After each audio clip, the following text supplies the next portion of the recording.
Vamos a comenzar esta charla haciendo referencia a el tema que vamos a tratar. El tema es la hispanidad.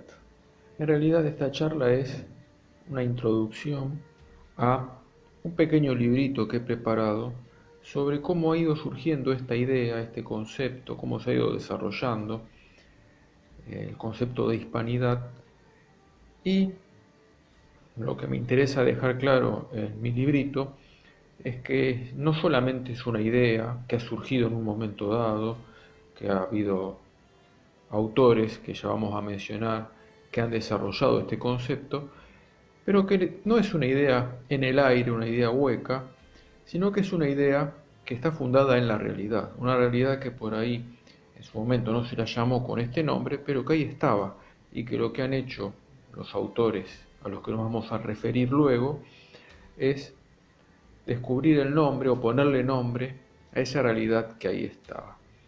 Decimos que este nombre es hispanidad, y como vamos a tratar de ver esos autores que han descubierto esa cosa que es la hispanidad, el título del librito es La hispanidad, aproximación a la historia de una idea.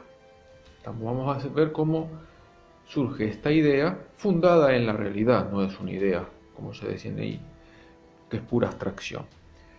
Bueno, cuando decimos hispanidad, hacemos referencia a muchas cosas, pero en primer lugar debemos partir de España, ubicada en el extremo occidental de Europa, en el extremo occidental de esa península que es Europa, y que sobre todo, más que describirla geográficamente, la tenemos que describir culturalmente, esa península, es la cristiandad que se ha ido conformando sobre todo a partir de la conversión del imperio con Constantino, con Teodosio, luego la gran figura de Carlomagno, el medioevo, y finalmente, al final del medioevo, cuando aquella civilización cae, es continuada por lo que vamos a denominar la hispanidad. Bueno, entonces en la península europea, en el extremo, se encuentra esta península ibérica, donde hoy día tenemos dos naciones, España y Portugal, y que son el fundamento a partir de los cuales se edificó lo que llamamos hispanidad. Tenemos por lo tanto que comenzar haciendo una brevísima referencia a la historia de España para poder luego introducirnos en el tema de la hispanidad. En este caso voy a seguir a un autor, Ximénez de Sandoval, en una breve obra que él denomina La piel del toro, donde nos presenta la historia de España dentro de un contexto épico, hace toda una historia épica de España, que no es solamente algo que él hace y que inventa, sino que tiene que ver con una realidad histórica. Comienza remontándose a los orígenes, nos lleva a los tiempos anteriores al Imperio Romano, nos muestra los hechos heroicos ocurridos en Sagunto, resistiendo primero a los cartagineses, luego los hechos heroicos ocurridos en Numancia, resistiendo a los romanos, y mostrándonos que ya en aquellos momentos iniciales se muestra un espíritu que va a continuarse a lo largo de los siglos. Unos rasgos épicos, heroicos. Hablábamos de Sagunto, hablábamos de Numancia.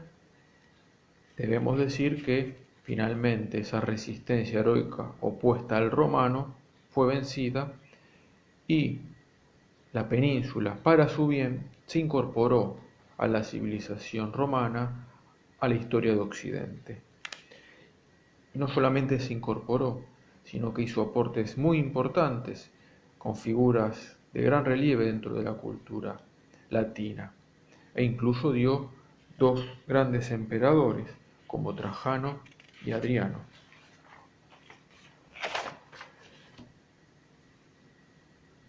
Ahora bien, en la historia de Roma hay un momento clave, es a partir del siglo I, donde tenemos al gran César Augusto, pero sobre todo siglo I, donde comienza una historia nueva en la humanidad, la plenitud de los tiempos, el Verbo se hace carne y Cristo, con su muerte y resurrección, crea la iglesia, funda la iglesia, infundiéndole el Espíritu Santo el día de Pentecostés para que lleve adelante su obra regeneradora sobre la humanidad. Y la acción regeneradora y evangelizadora de la iglesia llega también a la península a través del apóstol Santiago y a través de Nuestra Señora, que se manifiesta en el Pilar de Zaragoza. Hagamos aquí un breve paréntesis. Zaragoza es una ciudad del siglo I, en los tiempos de Augusto, justamente cuyo nombre original es César Augusta. Y vemos toda esta conexión de la península con la civilización occidental y cristiana. Y luego la figura del gran apóstol Santiago, que va a ser el gran símbolo de la historia española posterior. Luego hay un momento también importantísimo en la historia peninsular, que es cuando el imperio comienza a descomponerse y que políticamente comienza a ser administrado por aquellos jefes de esos pueblos germanos que se van introduciendo en distintas regiones del imperio, y en la península vemos la presencia de los visigodos, que establecen su capital en Toledo, y que si bien en un comienzo ellos pertenecen a un grupo herético, eran arrianos, sin embargo, con el rey Recaredo se convierten al catolicismo, que era el que ya predominaba en la población hispano-romana, previa a la entrada de los visigodos, y con Recaredo ya se establece un reino católico en la península ibérica. Son los tiempos también de los concilios de Toledo, que van a ir definiendo cuestiones políticas, jurídicas importantísimas, donde se destacan dos grandes figuras, dos hermanos, San Leandro de Sevilla, San Isidoro de Sevilla, que van a echar las bases de una cultura muy particular y muy propia. Algunos historiadores sostienen que podemos ver aquí los antecedentes de lo que luego va a ser el reino de España, en este reino visigótico. Pero aparentemente la historia se corta, o no se corta, porque va a ser un hecho providencial. A partir del 711 irrumpen los musulmanes en la península, toman posesión de gran parte de la península, y hay un pequeño núcleo al norte, en Asturias, que comienza la resistencia y la reconquista. Y así, 8 siglos de lucha contra el Islam le van a ir dando a la península unos rasgos militantes y católicos muy definidos, que cuando lleguemos al siglo XV, mientras el resto de Europa se está alejando de esa raíz cristiana, la península la tiene muy firme y muy arraigada, porque ha batallado durante 8 siglos por esa fe. Y son los tiempos entonces de los reyes católicos, en los que se consuma la reconquista contra el moro, se consuma la unidad de la península, se unen los reinos que se habían ido conformando en esa lucha con los moros, y Isabel y Fernando comienzan a desarrollar la historia moderna de España. Una modernidad muy particular, porque es una modernidad que no rompe con la tradición, sino que la continúa y que va a luchar por esa tradición. Comienza a fundarse la hispanidad, los viajes de Colón, descubrimientos de América, expansión en América, la colonización del continente, la evangelización. En Europa irrumpe el protestantismo. España tiene que batallar contra lo que significa el protestantismo en Europa. Va a tener un rol muy importante, van a tener los hombres españoles y algunas organizaciones religiosas católicas que surgen como los jesuitas en la renovación espiritual que se va a dar sobre todo a partir del Concilio de Trento, dentro del mundo católico. Ya estamos en plena modernidad y hay una modernidad católica, española, barroca, que va a combatir contra esa modernidad protestante que amenaza los fundamentos mismos de la antigua cristiandad. En la península vemos surgir figuras de primer nivel que van a ayudar a esa renovación espiritual. Santa Teresa de Jesús, San Juan de la Cruz, San Ignacio de Loyola con la Compañía de Jesús. Son los tiempos de un gran heroísmo y desgaste en la lucha por la unidad cristiana del mundo. Luego de los reyes católicos vendrán los Austrias mayores, Carlos V y Felipe II, dos grandes monarcas comprometidos con esta gran idea de la cristiandad y de la hispanidad. Luego sus descendientes, donde comienza una cierta decadencia política, pero que continúan en la misma línea, que va a comenzar a quebrarse a partir del siglo XVIII, cuando la familia de los Austrias se extinga y tengamos entronizados en la península a los Borbones. A partir del siglo XVIII entran la Ilustración, entran las ideas modernas y sobre todo al final entran los ejércitos napoleónicos. A partir del 1800, final del siglo XVIII, a principios del XIX, 1808, entran los ejércitos napoleónicos y con ellos las ideas de la Revolución Francesa. Pero ya estamos en un momento en el que España, la España oficial, ha intentado modernizarse, europeizarse, pero hay un núcleo, una población que resiste a las nuevas ideas, que resiste al invasor francés y luego vencido el invasor francés, que resiste a toda la nueva corriente liberal que se va a querer imponer. Vamos a ver ahí las famosas guerras carlistas del siglo XIX, donde el núcleo hispánico resiste a estas nuevas ideas liberales que se quieren imponer. Y van a aparecer también figuras, grandes intelectuales o grandes figuras políticas que con su voz o con su palabra van a defender la hispanidad. Estoy pensando en un Donoso Cortés a mitad del siglo XIX, un gran intelectual, o hacia finales del mismo, en Juan Vázquez de Mella, que va a alzar su voz en las Cortes defendiendo la verdadera hispanidad frente a la modernidad.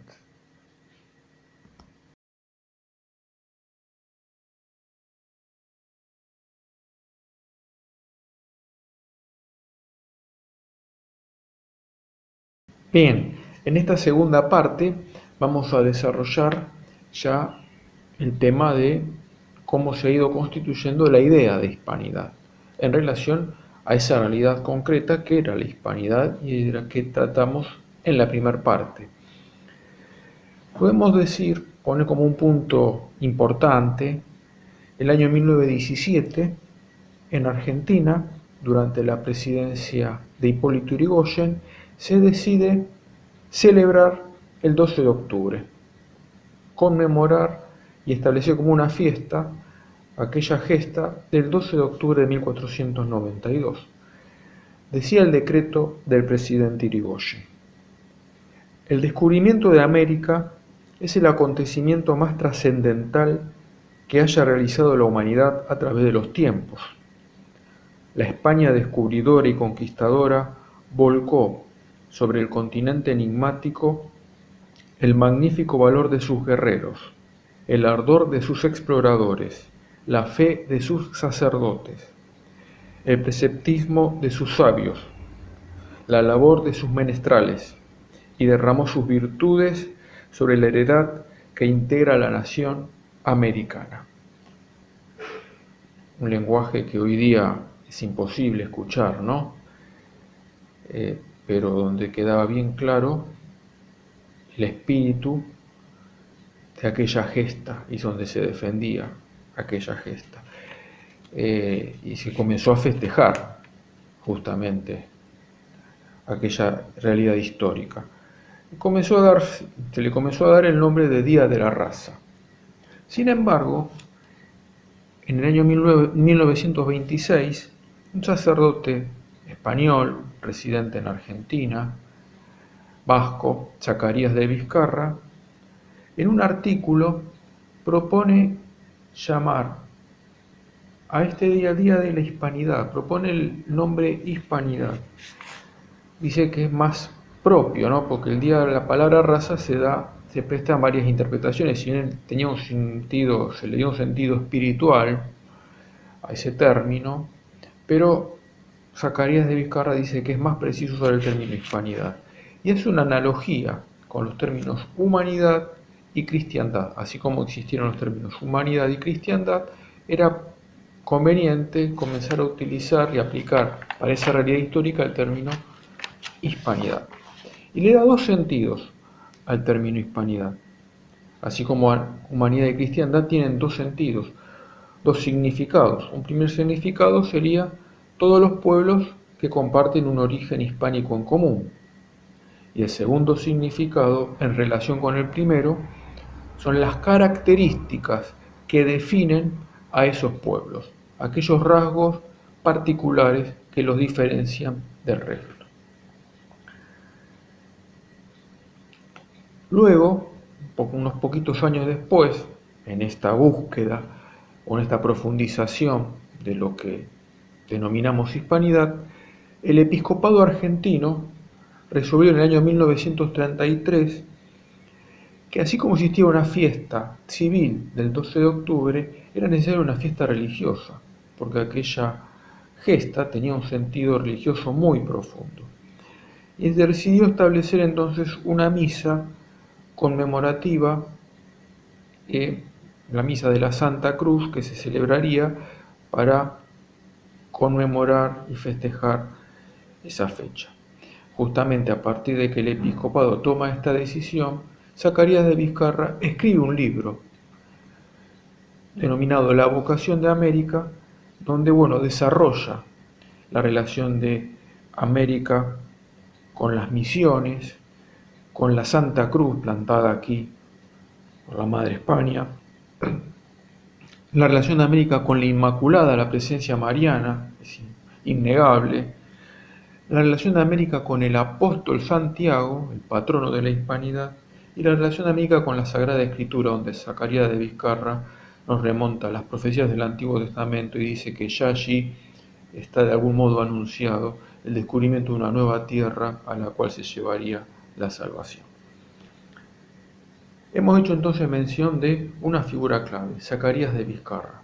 Hay otros dos personajes que desarrollaron este concepto, esta idea, luego fueron seguidos por muchos otros, pero otros dos en los que me quisiera detener. Uno es Ramiro de Maeztu y el otro es Manuel García Morente.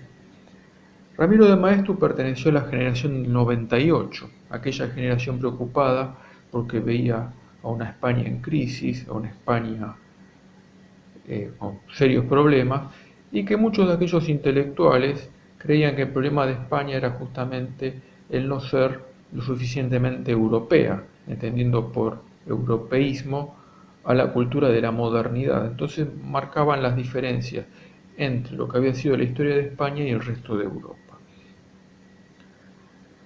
Sin embargo, Maeztu fue evolucionando en su pensamiento. Algunos hablan de una conversión, él dice que no fue una conversión, sino una profundización en la fe, y va a terminar viendo otra realidad y señalando otra realidad. Podemos decir que Maeztu fue embajador del general Primo de Rivera en Buenos Aires, en Argentina. Ahí tomó contacto con Zacarías de Vizcarra con la idea de hispanidad, y cuando vuelve a España comienza a escribir en la revista Acción Española una serie de artículos a partir del año 1934 que luego se van a reunir en una obra que se va a llamar Defensa de la Hispanidad, y donde justamente Ramiro de Maeztu va a comenzar su libro diciendo que el gran problema de España es que se ha olvidado de su ser. Aquel ser que le dio identidad durante los siglos XVI y XVII fue ahogado por querer copiar o querer adaptar el modelo que se daba más allá de los Pirineos, ¿no? Él toma la famosa metáfora de la encina, que sería el ser, el tronco, el árbol, cubierto, tapado por la hiedra, por la enredadera. Y en esa obra, donde él nos plantea justamente su defensa de la hispanidad, dice, bueno, que España ha tenido una misión universal, una concepción universalista, y donde él juega un poco con los términos que había introducido la Revolución Francesa de libertad, igualdad y fraternidad, y les da una vuelta diferente, ¿no? Porque él dice que la España de los siglos XVI y XVII realmente creyó en la libertad de los hombres, a diferencia de la Europa protestante, que creía en la predestinación, y los españoles del siglo XVI creían que los hombres eran libres y podían convertirse, y por eso se lanzan aquellos misioneros a la evangelización de todo un continente, porque creían en que todos los hombres son iguales, todos están hechos para el bien y para la verdad, y todos son libres de poder convertirse. Por supuesto que esta interpretación de aquellos términos tiene una connotación muy diferente al de la Revolución Francesa. Y por eso, en esta misma obra, Ramiro de Maeztu nos decía que había que hacer hispanidad y que iban a surgir nuevos caballeros, como aquellos de los siglos XVI y XVII, que hicieran hispanidad, caballeros frente a la idea de libertad que iban a ponerse al servicio de un gran ideal. Frente a la idea de igualdad iban a defender una jerarquía, y frente a la fraternidad masónica iban a defender la hermandad de los hombres a los pies del Padre Eterno.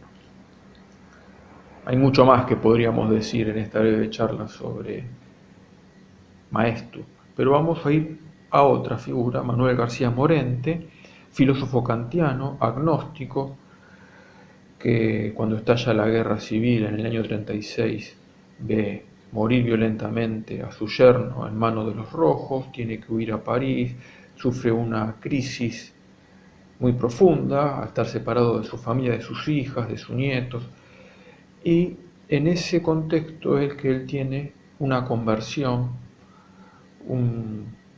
lo que él llama el hecho milagroso, que luego lo relata en una carta, que es muy hermoso poder leer eso, y descubre la fe. Y desde la fe él va a ir profundizando en el tema de la hispanidad. Luego se pudo reencontrar con su familia, de París marchó a la Argentina, donde pudo trabajar en la Universidad de Tucumán, y en el año 38 lo tenemos en Buenos Aires dando una conferencia sobre el caballero hispano, una conferencia que luego fue recogida en una obra que lleva por título Idea de la Hispanidad. Él luego vuelve a España, ya pasada la guerra, se ordena sacerdote, vive muy poquitos años más, pero él ya consagra su vida a defender este concepto de hispanidad. Escribe otra obra sobre el tema, Idea para una filosofía de la historia de España, donde él muestra que hay una identidad común en toda la historia de España. Dice que así como hay hay una biografía personal, existe también una biografía nacional, y que podemos hablar de un sujeto y de una persona. Sujeto es el que en cada momento va tomando decisiones, y la persona es ese trasfondo que le da unidad a los distintos acontecimientos en la vida del sujeto.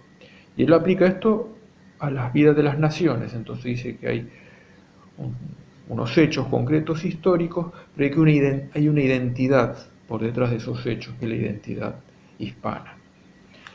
Y que él dice que esa identidad se caracteriza en el caballero español, ese caballero que él había descrito tan magistralmente en la conferencia que dio en el año 38 en Buenos Aires. Dice, incluso llega a decir Morente, que esa figura puede quedar representada en el arte, quedó representada en el arte español, ¿no? En la literatura con las figuras de Don Quijote, del Cid, o en la pintura con aquel famoso cuadro de Velázquez, La rendición de Breda o Las lanzas, donde aparece la figura de un caballero realmente ejemplar, tratando con una gran misericordia al vencido, ¿no? O también otra figura que es la del Greco, el caballero de la mano en el pecho.